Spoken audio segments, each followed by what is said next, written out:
Welcome to Mechanic. Today we have a 2018 Mercedes GLC. This has the 2.0 liter motor in it, more importantly the 274. It's a 2.0 liter turbo engine, and we have a check engine light that's on. So we have a scanner hooked up, the UCAN-2, hooked up to the vehicle, the key on in the run position, but the vehicle has started. And we're going to go ahead and do a check what the code is. Selecting Mercedes, smart van, communicate with the vehicle. See that our VIN number does match. And then after that, quick scan, that will scan every control module, or we can just select control module.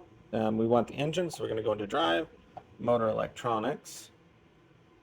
And then let's go ahead and read the codes and see what we got. We have the P044400, that the purge valve or evaporative emission control system has an open circuit or short. It's saying that it was stored. It's a stored/current, or we have something wrong with this. So the purge valve is vacuum based, and it provides kind of a vacuum back to the gas tank. And so sometimes it can go bad, or you can have a leak in the line. And so we'll show you how to replace the valve unit itself and the small lines that are attached to it, that when you purchase, it will come with those. All right, so we are here where the purge valve is. It's on the left-hand side of the vehicle, very close to the front. And we have electrical connection here. You need to press this little red tab a little bit inward, because you'll see it is like that, but you press it a little bit to the side, and then that way you can squeeze the clip to unhook the clamp there.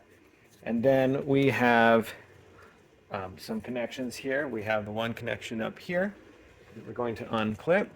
Now you'll need to just pull this up as far as you can, and then as you pull it, and don't go crazy and pull it completely off, but you just pull it as far as you can up, and then squeeze the sides together, and you'll be able to pull this and unhook it.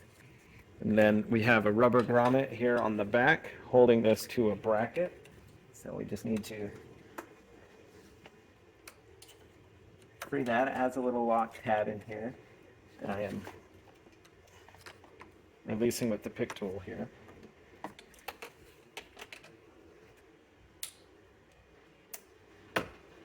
All right, got it free to come out. We've got the same style of clamp down here to undo, pulling that little connection out, and then when it's out, we can squeeze it together and be able to pull it apart, and then be able to remove this purge valve unit for replacement. So then when you've got your new unit here, we just go through the reverse order to be able to hook it in. So all we have to do is press down. You may have to re-squeeze the clamps a little bit just to open them up so that it gets around the little collar piece there, and then make sure that you press that in to have a full secure lock, and then clamp that on to the holding bracket. And same thing here, you may need to squeeze it a little bit, or just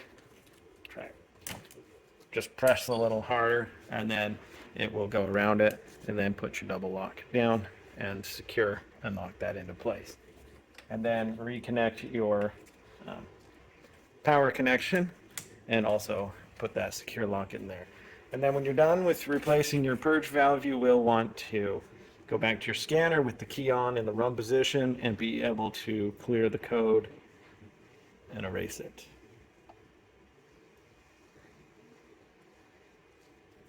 And then you can double check that we don't have any issues, so it's good.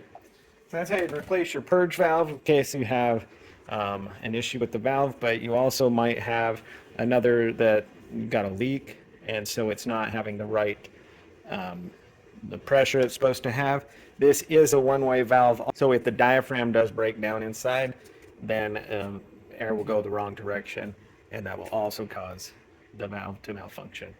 And so there might not be a visible leak, like any of these pipes might not be broken, and so just so you know. But that is your purge valve on your Mercedes GLC, and this is a GLC with a 2.0 liter engine in it. More importantly, the 274. Thanks for watching Mechanic, where you can be the